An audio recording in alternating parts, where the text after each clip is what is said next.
Hello guys, you are seeing Prime News Australia, where we show you the latest and important news of Australia in the fastest and reliable way. So come, let's start by not delaying 25 big updates of the Australia, especially for you. Before proceeding in the video, comment by commenting from which state you are watching, and also like video so that YouTube can reach this video to more people of Australia.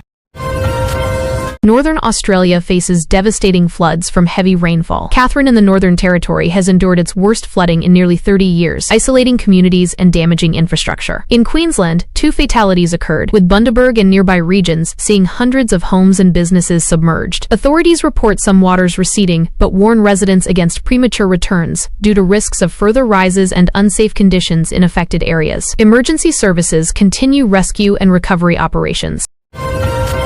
The federal government activated an emergency fuel plan to import hundreds of millions of extra liters amid shortages tied to the Middle East conflict disrupting supplies. This involves temporarily relaxing quality standards for 60 days, drawing criticism for contradicting prior assurances of adequate reserves. Hospitals and NSW are preparing backups, while the move aims to prevent widespread disruptions to transport and essential services during the crisis. Tech giant Atlassian announced major job cuts in Australia as part of global restructuring amid economic pressures from the escalating Iran war and reduced investment confidence. The layoffs affect local staff, highlighting vulnerabilities in the tech sector to international instability. Company leaders cited cost controls and shifting priorities in response to market volatility. Economists have revised interest rate forecasts upward due to inflationary pressures from the Iran war and soaring energy costs. Major banks like Commonwealth, NAB, and Westpac now predict Reserve Bank cash rate hikes as early as next week, March 17th, and possibly again in May, pushing the rate toward 4.35%. This shift reflects market reactions to prolonged Middle East instability, with warnings of broader economic strain on Australian borrowers and growth. Parliament's House of Representatives session on March 12th featured intense question time debates. Opposition members grilled Prime Minister Albanese on fuel security, economic handling amid global oil price spikes, and health funding. Government defended Medicare bulk billing gains, housing investments, and emergency fuel measures, while emphasizing resilience against Middle East conflict impacts on domestic economy and energy. Melbourne police launched an urgent investigation after a newborn baby was found abandoned, but alive in the city. The infant received immediate medical care and is stable. Authorities appealed for information on the parents or circumstances, describing the case as heartbreaking. Community support groups offered assistance, while Child Protection Services took temporary custody pending family tracing efforts. A significant development emerged in Sydney's Mount Pritchard kidnapping investigation, with new leads reported in the abduction of a local man. Police appealed for public tips as inquiries continue into possible motives and suspects. The case has gripped the community, with ongoing searches and forensic work to resolve the high-profile incident.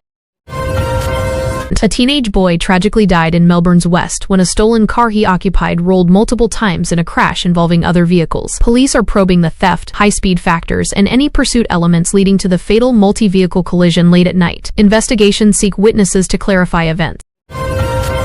Western Sydney police responded to a large brawl that turned violent with gunfire, injuring 2 people among 15 involved. Officers contained the scene quickly and are investigating potential gang links, personal disputes, or other triggers. The incident heightened community concerns over escalating street violence in the area.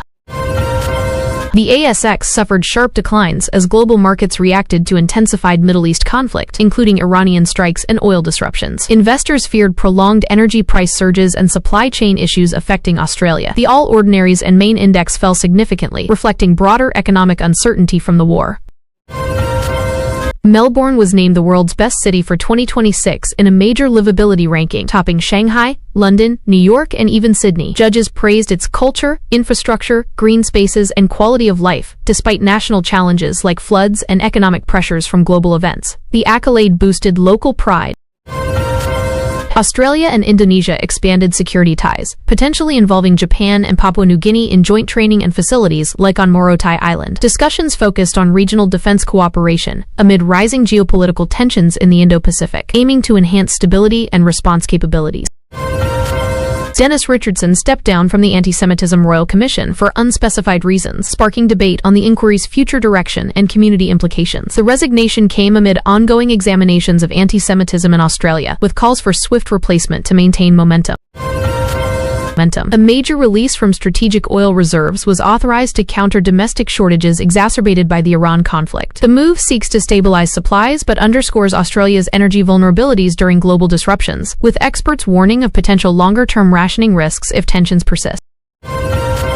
An official inquiry began into past Korean adoptions facilitated through Australia, reviewing historical practices for irregularities and family impacts. Affected individuals and advocates welcomed the probe, hoping for transparency, apologies, and support for those separated decades ago under questionable circumstances. Electric vehicle advocates urged retention of federal tax incentives amid policy debates in Parliament. Supporters argued the measures are vital for climate goals and industry growth, countering calls for cuts as economic pressures from the Middle East war strain budgets and priorities.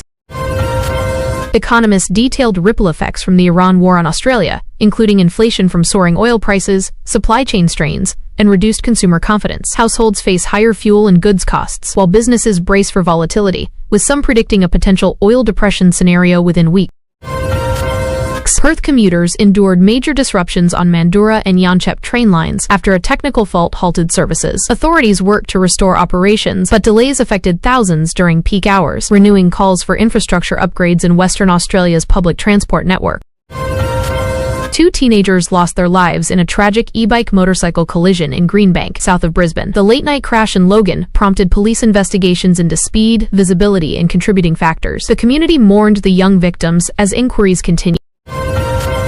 The government advised non-essential Australian officials to depart Israel and the UAE due to escalating regional risks from the Iran conflict. Essential staff remain to support stranded citizens and diplomatic efforts, with travel warnings heightened for the area. Qantas reported near-full flights to Europe as Middle East airspace closures forced rerouting via Singapore on key routes like Perth-London. Fares rose sharply due to longer paths and higher fuel costs, impacting travelers amid the ongoing crisis. NSW hospitals implemented contingency plans for potential fuel shortages under the temporary quality relaxation. Critical operations received priority backup supplies to ensure uninterrupted medical services during the national energy uncertainty linked to global disruption. In Parliament, the government defended its fuel security actions against opposition criticism during question time. Energy Minister Chris Bowen described the Middle East situation as a genuine crisis for supplies, justifying emergency imports and standards adjustment. Reports highlighted soaring global oil prices from Iranian attacks on tankers, directly hitting Australian fuel costs and investor sentiment. Analysts warned of inflation and economic slowdown if the conflict prolongs, affecting everything from commuting to manufacturing. Queensland and Northern Territory flood recovery advanced, though the Bureau of Meteorology noted some rivers still rising in isolated spots. Communities focused on cleanup, with federal aid promised for rebuilding damaged homes, roads, and agriculture. Broader commentary critiqued the Albanese government's multi-crisis management, spanning northern floods, domestic fuel shortages, and international war fallout. Parliamentary scrutiny intensified, with debates on preparedness, economic resilience, and foreign policy responses. The Australian government has permitted oil companies to draw down from mandatory fuel reserves amid the ongoing Middle East conflict, disrupting global supplies. Energy Minister Chris Bowen confirmed the measure to ease domestic shortages, while reiterating that supplies remain secure without promising no future shortfalls. The opposition demanded guarantees against running out, as petrol prices are expected to rise further, potentially affecting Easter travel plans and household budgets nationwide.